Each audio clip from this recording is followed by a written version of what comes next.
All right, it is day 3 of road trip week here at Homegrown Traditions, and I am excited to talk to you today all about activities to have for the car ride. The biggest piece of advice that I would give to you from my own experience, and also several other people shared this thought with me, is to keep it simple and don't over prepare.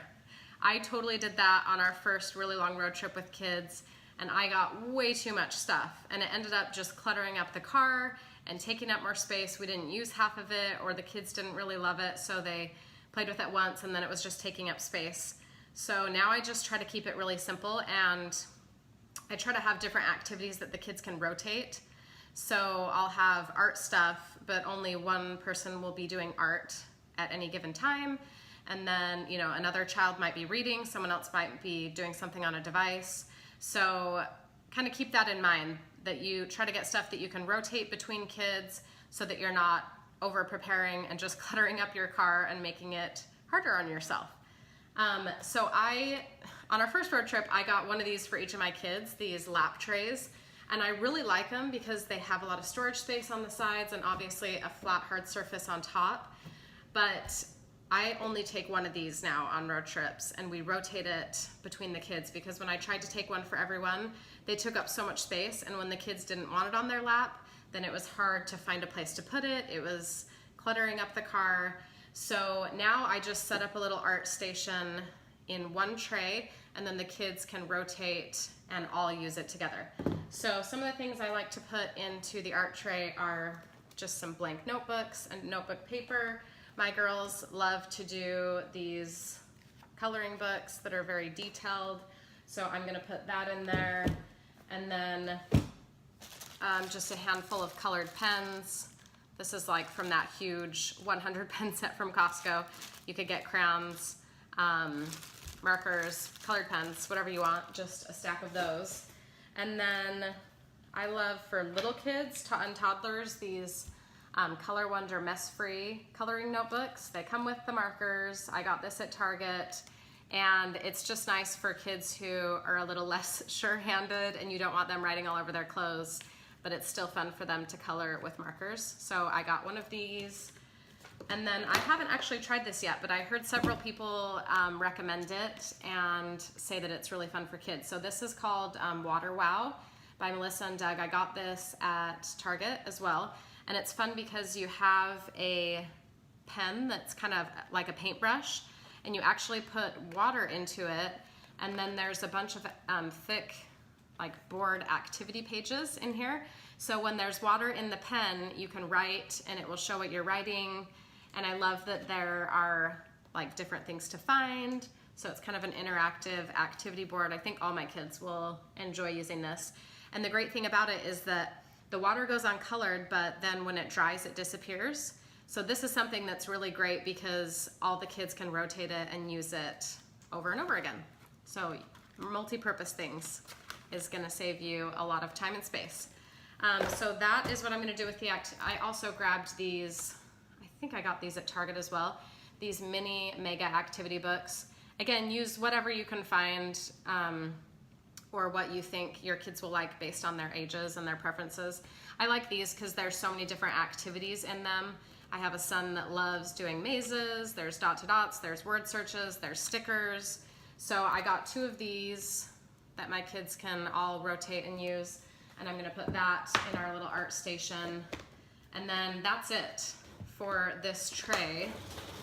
And I'll link to this tray if you guys are interested. I got it on Amazon, so I will link to this in my profile.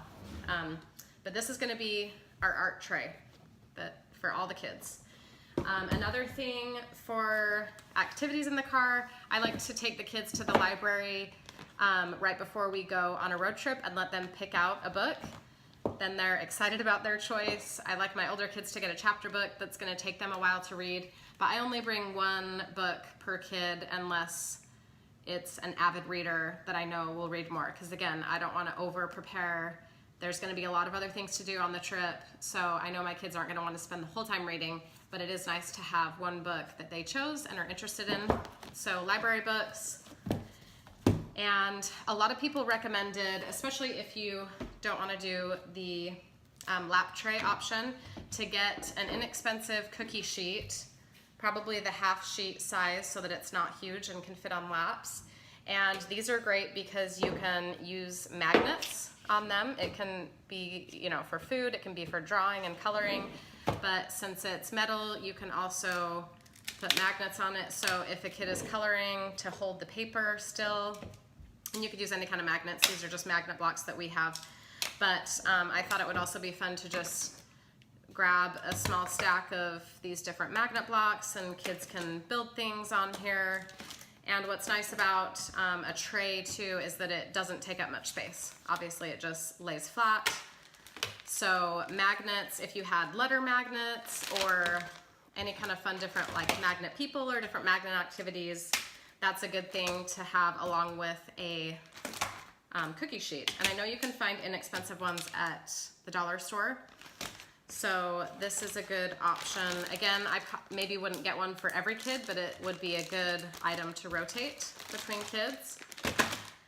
And then just another really simple small activity that I got is I found these at the dollar spot at Target. They're these road trip bingo boards, and they're $1 each. So we'll see if my kids love them or don't love them, but I thought they were kind of fun. And I think there was 4 different boards so that everyone could have their own board and be able to play bingo together. So I'm gonna have that. And then I'm really excited about this. So you guys may have heard me talk about table topics before. So we have a box of these question cards that we love to do at dinner with our family or when we have guests. And I found this Kids to Go table topics, and I'm so excited to read these in the car. And these questions are, I'm usually kind of skeptical of games like this. Like, what are the questions going to be like? Is it going to be boring? Are they going to be kind of dumb questions? But these ones are actually really good. Some examples are, what would be a really good flavor for toothpaste? If you could stay up all night, what would you like to do? So it's questions that are fun for kids to answer, but it's also fun for adults to answer, and it's just a fun family activity to do in the car. So I am excited about that. I will show you on Friday, we're going to talk about car organization. So I'll show you how I put all this into the car. But the art tray is self-contained. I just have all of the art stuff in there. And then I just like to use a canvas tote bag to put the other odds and ends in. And this is also going to be a sneak peek because I have this new canvas bag coming out soon that I am so excited about. But I love canvas bags because they're super durable. Again, bags are nice because when you take the stuff out, they can collapse and save you on space, as opposed to like a box or a crate or something like that that can't be collapsed. So I'm just gonna put my books and the bingo cards, the sheet tray, the table topics and the blocks in there, and then that's all I'm taking for activities, the art tray and then just this bag. So I hope that gives you some ideas of different things you could take for your kids. But again, my biggest suggestion would just be to keep it simple, don't overthink it, try to plan on kids rotating different activities, and you'll be set to go. And last tip, use rest stops when you have to pull over to fill up on gas or take a bathroom break as family pit stop challenges. So depending on how many people you have in your family, you could have a relay race, or you could just have individual challenges where everyone has to do 10 jumping jacks, run around the car 3 times, run to a certain spot and back, just to get out those extra wiggles and burn off some of that energy before you hit the road again.